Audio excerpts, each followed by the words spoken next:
देने से प्रॉफिट बढ़ता है, ये मैंने फील किया है, मैंने पाया है, लेकिन पहले देना पड़ेगा। নিজের কর্মীদের গাড়ি বাড়ি আর গয়না উপহার দিয়ে পুরো বিশ্বকে তাক লাগিয়ে দেয়া কি সম্ভব?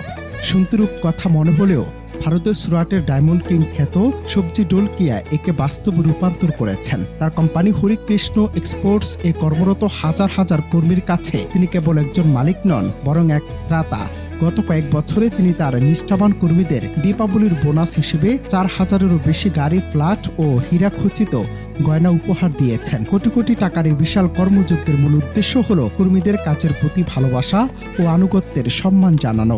आप देना चालू करो, एम्प्लॉय है, ब्रदर है, पड़ोसी है, राष्ट्र है, समाज है, देना चालू करो, आप बिलीव नहीं करेंगे, मिलना चालू हो जाएगा। অনেকের মনেই প্রশ্ন জাগতে পারে, এই ঘটনা কি সত্যিই ঘটে? উত্তর হলো হ্যাঁ, এটি শতভাগ সত্যি।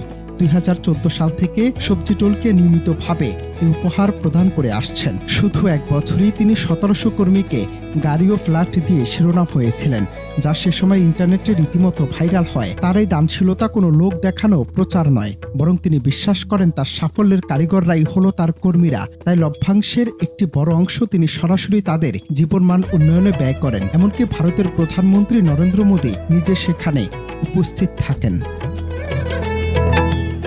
সবজি ঢোলকিয়ার দেখানো পথে এখন হাঁটছেন আরো অনেক ভারতীয় উদ্যোক্তা। 2023 সালে মিটস হেলথ কেয়ারের মালিক MK ভাটিয়া তার 12 জন কর্মীকে নতুন গাড়ি উপহার দিয়ে আলোচনায় আসেন।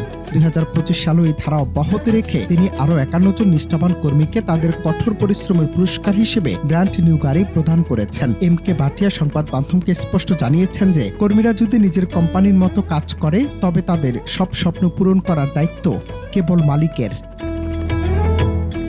সবজি ঢোলকিয়া কিংবা MK ভাটিয়ার মতো মানুষরা প্রমাণ করেছেন যে পুঁজিবাদের ভিড়েও মানবিকতা বেঁচে থাকতে পারে। কর্মীদের জীবন বদলে দেয়া এই গাড়ি বাড়ির গল্পগুলো কেবল উপহার নয়, বরং এটি একটি শক্তিশালী বার্তা। সম্মান দিলে সম্মান পাওয়া যায়।